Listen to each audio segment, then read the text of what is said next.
আজকে আমরা অটোক্যাডের ডাইমেনশন নিয়ে আলোচনা করব। ডাইমেনশনের শর্টকাট ডিএলআই লিখে এন্টার, ফার্স্ট পয়েন্ট ক্লিক করবেন, সেকেন্ড পয়েন্ট ক্লিক করবেন, এভাবে চেক দিতে পারবেন। ডিএএল এখান থেকে এভাবে চেক দিতে পারবেন, দুইভাবে দেখাইছি। ডিআইএম জাস্ট এই লাইনের উপর আসবেন, এখান থেকে চেক দিতে পারবেন। আপনি যদি বলেন যে আমি ইন্টারফেস থেকে চেক দিব, ডাইমেনশনে ক্লিক করবেন, জাস্ট এখানে লাইনের উপর আসবে, এখান থেকে চেক দেওয়া যায়। আপনি যদি বলেন যে মেনু বার থেকে করব, জাস্ট ডাইমেনশন থেকে জাস্ট এখান থেকে জাস্ট ক্লিক করবেন, এই পয়েন্ট থেকে এই পয়েন্ট, প্রত্যেকটা পয়েন্ট মেজারমেন্ট সঠিকভাবে দিতে হবে, পয়েন্টটা সঠিকভাবে নিতে হবে, ফার্স্ট পয়েন্ট, সেকেন্ড পয়েন্ট। আপনি যদি বলেন যে ডাইমেনশনে অ্যালাইন কমান্ডের মাধ্যমে করবেন, align first point, second point. সবসময় চেষ্টা করবেন কিবোর্ড শর্টকাটের মাধ্যমে কাজ করানোর জন্য।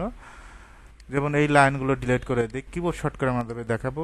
ডিএলআই লিখে enter, first point, second point. আপনি যে কোনো ভার্সন ইউজ করেন। ডিএএল ডাইমেনশন অ্যালাইন, এখান থেকে চেক দিতে পারবেন। ডিআইএম জাস্ট এই লাইনের উপর। আপনি যদি বলেন যে ইন্টারফেস থেকে চেক দেবো, জাস্ট ডাইমেনশনে ক্লিক করবেন, এই লাইনের উপর আসবেন, এখান থেকে অটোমেটিকভাবে ডাইমেনশন